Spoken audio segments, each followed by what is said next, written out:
दोस्तों, सनातन के नाम पर, हिंदुत्व के नाम पर हमसे वोट मांगे गए, हमने दे दिए। सनातन के नाम पर, हिंदुत्व के नाम पर एक संप्रदाय विशेष के खिलाफ लोगों में जहर भरा गया, लोगों ने वो भी एक्सेप्ट कर लिया। लेकिन अब तो हद ही हो गई है दोस्तों।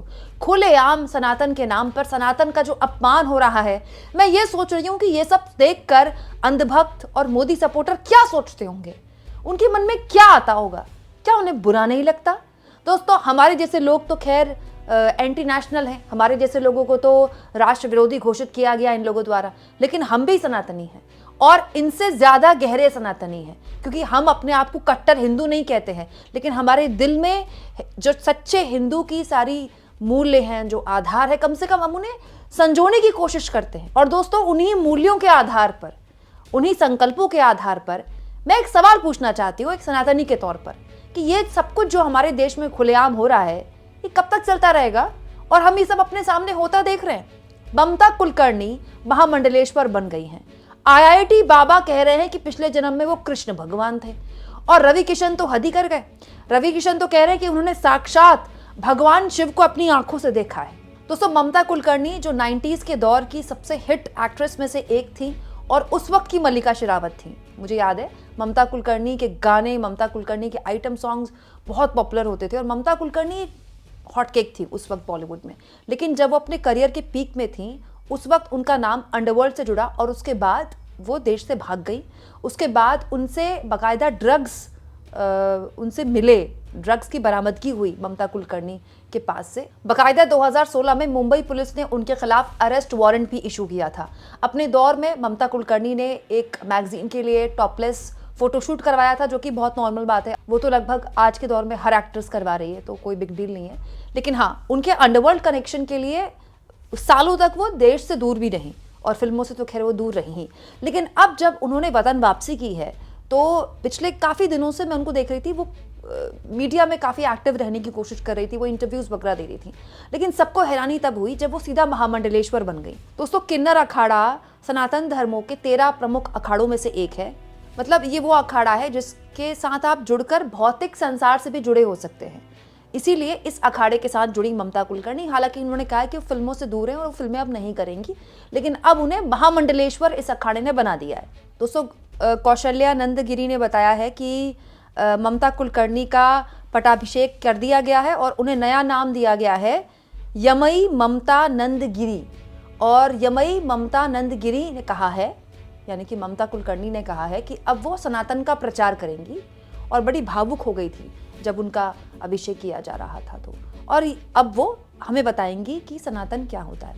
देखिए, बात ऐसी है दोस्तों कि किसी का पूर्व में क्या रहा, किसी का इतिहास क्या था, किसी ने अपने कल में क्या क्या किया, उससे उसका आज का मूल्यांकन नहीं होना चाहिए। हम में से कोई परफेक्ट नहीं है, सब गलतियां करते हैं। और दोस्तों, सनातन धर्म हमारा इतना विशाल है कि आप चाहे कितने भी बड़ी पापी हो, आपको ये एहसास होता है, जिस पल आपको ये एहसास होता है कि आपने गलत किया है और आप पश्चाताप की आग में जलते हैं और सनातन की राह में आना चाहते हैं, या फिर आज आप एक तरह से साधक बनना चाहते हैं, भक्त बनना चाहते हैं, आप बन सकते हैं। यही खूबसूरती है इस धर्म की। लेकिन महामंडलेश्वर, दोस्तों, महामंडलेश्वर हर कोई नहीं बन सकता। ममता कुलकर्णी को महामंडलेश्वर बनाया गया है, तो ऐसा उनमें क्या था? कोई तो ऐसी प्रतिभा होती होगी ना, नहीं तो महामंडलेश्वर क्या कोई भी बन सकता है किसी अखाड़े का?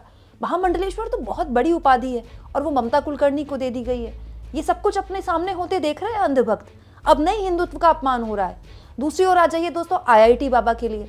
शुरुआत में आईआईटी बाबा ने जब अंग्रेजी बोली कुंभ में आए, तो लोगों को बड़ा अचंभा हुआ कि देखिए क्या शानदार अंग्रेजी वो बोल रहे हैं। उसके बाद पता चला कि ये तो आईआईटी पास आउट है। आईआईटी इन्होंने छोड़ दी, उन्होंने खुद बताया। उसके बाद उनके माता पिता भी उनसे मिलने आए और उसके बाद वो सोशल मीडिया में वायरल हो गए। इंटरव्यूज़ पे इंटरव्यूज़ उनके चलने लगे। लेकिन फिर उनके पुराने वीडियोज़ भी सोशल मीडिया में चलने लगे, जिसमें वो कुछ भी बोल रहे हैं, किसी के बारे में कुछ भी बोल रहे हैं, माता पिता के बारे में कुछ बोल रहे हैं, समाज के बारे में कुछ बोल रहे हैं। और अब तो हद ही हो गई। उन्होंने क्योंकि अपनी बियर्ड वगैरह, दाढ़ी वगैरह कटवा ली, तो उनसे पूछा गया कि आपने लुक चेंज कर लिया, तो उन्होंने कहा हाँ, शिव की तरह मैं लुक चेंज करता रहता हूँ। आईआईटी बाबा ने ये भी कह दिया कि उन्हें अच्छे से याद है कि पिछले जन्म में वो कृष्ण भगवान थे और इस जन्म में वो आईआईटी बाबा बने हैं। अच्छा, मज़े की बात देखिए, इन बाबाओं को अपनी ख्याति बनाने के लिए, अपने आप को पॉपुलर करने के लिए भी आईआईटी की ज़रूरत है। नहीं तो ऐसे तो बहुत सारे बाबा हैं, लेकिन जब आप IIT लगाते हैं तो आप IIT की प्रतिष्ठा अपने साथ लगा लेते हैं। बनना इनको बाबा है, ठीक है, पहनना इनको भगवा है और लगाना नाम के आगे IIT है। मतलब कितना बड़ा विरोधाभास है।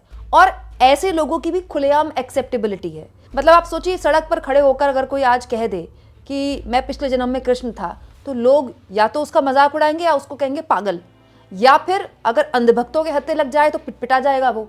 लेकिन यहाँ खुलेआम मीडिया में माइक के आगे IIT बाबा जैसे लोग अपने आप के कृष्ण होने का दावा कर रहे हैं। पिछले जन्म में वो कृष्ण थे, इस जन्म में वो बाबा बने हैं और अनाप शनाप किसी भी मुद्दे पर अनाप शनाप बयानबाजी करें। IIT बाबा को लेकर जो पूर्व में उनके साथ उनके गुरु रहे वो तक बयानबाजी कर चुके हैं कि इनको हमने भगाया है, कि साथ रहने लायक नहीं थे, लेकिन अब वो हमारे लिए बाबा बन गए हैं, वो सोशल मीडिया स्टार बन गए हैं।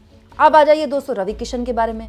बीजेपी के सांसद है रवि किशन, एक दौर में भोजपुरी के सुपरस्टार हैं और जो लहंगा है वो रिमोट से उठाने का इनके पास गजब का टैलेंट है। तो रवि किशन से एक इंटरव्यू में कुछ सवाल पूछे गए तो उनका जवाब अगर आप सुनेंगे तो आप बहुत चक्के रह जाएंगे। रवि किशन के पैर ना पकड़ लें आप, क्योंकि रवि किशन ने दावा किया है कि उन्होंने साक्षात भगवान शिव को अपनी आंखों से देखा है। एक इंटरव्यू में रवि किशन ने कहा, मुझे याद है जब मैं मनोज वाजपेयी, मानव कौल, पीयूष मिश्रा के साथ 1971 की शूटिंग कर रहा था। हम सभी मनाली में थे, हम वहाँ शूटिंग कर रहे थे, हमने पूरी रात शूटिंग की और फिर हमारे पास सुबह के लिए भी शॉट थे, इसीलिए हमने सुबह तक शूटिंग जारी रखी। हम सूरज उगने का इंतजार कर रहे थे और पहाड़ों में हमारी चारों तरफ बर्फ थी। जब मैं शॉट दे रहा था मैंने पहाड़ों की ओर देखा और पाया कि वहाँ से मानो शिव जी पहाड़ों पर सैर कर रहे हों और वो बहुत बड़े थे। मनोज वाजपेयी मेरे ठीक बगल में थे, दीपक डोबरियाल भी वहाँ थे।